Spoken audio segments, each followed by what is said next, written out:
Hello everybody, welcome back to the HardReset.Info channel. In today's video, I'll show you how to fix your fingerprint sensor not working on the VIVO X300 Ultra.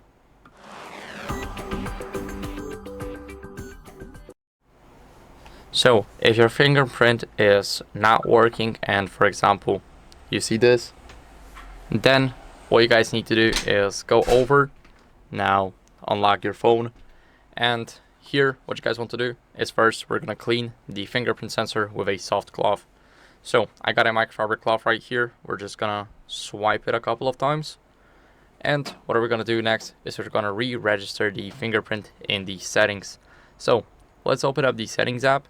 Here what we need to do is we need to scroll a bit down to security and privacy and go to the device unlocking.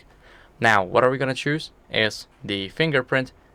We're going to enter the lock screen password, click OK right here, and now we have the fingerprint data. We're going to click on the first one, click delete, and click the right button.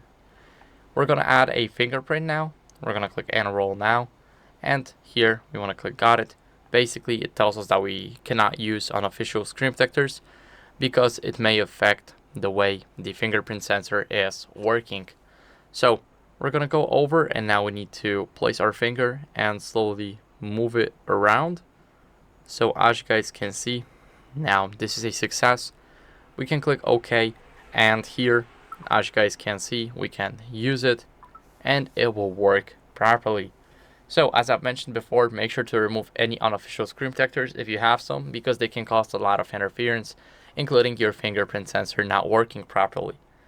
And as a last resort, make sure to update your software to fix any sensor issues. So scroll down, go to System Update, and here I am on the latest version. But if you guys are not, then I recommend you updating. This is very important.